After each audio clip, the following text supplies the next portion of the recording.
This ABC 15 Flash Briefing is sponsored by Sanderson Ford. Straight up. Hello, I'm Faye Fredericks with your top stories from ABC 15 Arizona. Lori and Chad Daybell indicted on murder charges for the death of Lori Daybell's children, JJ and Tylee. JJ and Tylee, who once lived in the valley, vanished in September 2019. Then in June of 2020, after months of mystery, their bodies were found buried in an Idaho backyard. Their mother, Lori Daybell, moved to Idaho to marry her doomsday author husband, Chad Daybell. Both eventually put in jail, but until today, hadn't been charged directly in the children's deaths. Lori and Chad Daybell were also indicted on 2 counts of first-degree murder in the deaths of Tylee Ryan and JJ Vallow. The grand jury indicting both of them. Chad Daybell also indicted in the murder of his ex-wife, Tammy Daybell. It's been 1 year since the deaths of George Floyd and Deon Johnson. Both led to widespread calls for police reform. While change is usually slow and incremental, Valley Police Departments made a number of them in response to the community outcry. The most changes were seen in Phoenix, where in the past year, the city created a civilian review board. The department, one of many Valley agencies to update its use of force policy and ban chokeholds. The reforms didn't happen overnight or by accident. Experts say for the people who distrust police, it's less about a written policy and more about what happens in everyday interactions. Law enforcement agencies are making the adjustments that they need to make. They're changing the way that they do business. And there are segments of the community who aren't necessarily going to believe that. And in a lot of cases, they are justified in feeling that way. The proof will be in the pudding. Now on ABC15.com, you can watch ABC 15's Zach Crenshaw's report breaking down which Valley agencies have made significant changes and where some still think reforms are needed. Turning to our race to vaccinate, it's now official. 50% of all U.S. adults now considered fully vaccinated. This comes as Moderna says its COVID-19 vaccine appears to work in adolescents.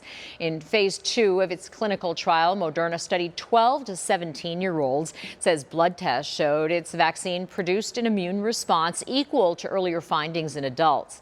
Also, none of the vaccinated children became sick with COVID 2 weeks after their second dose.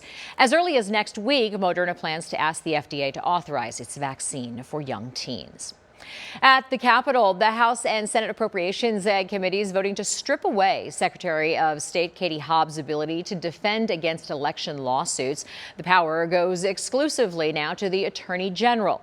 Democrats say the action is being taken to punish Hobbs because of her use of outside counsel to defend Arizona voters from lawsuits filed by the state Republican Party and others challenging Arizona's election results. Hobbs also did not support the Attorney General's pursuit of a ballot harvesting case, which will be decided by the U.S. Supreme Court.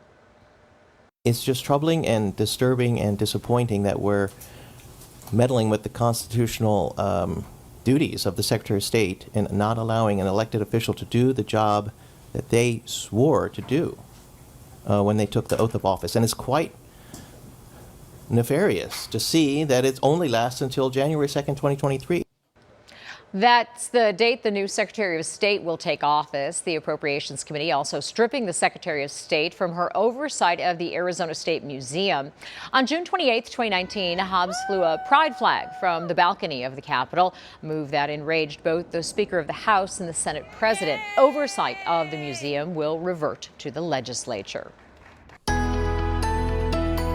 I'm Chief Meteorologist Amber Sellens with a look at your forecast as clouds move in. We're going to continue to see some of that cloud coverage throughout the day tomorrow.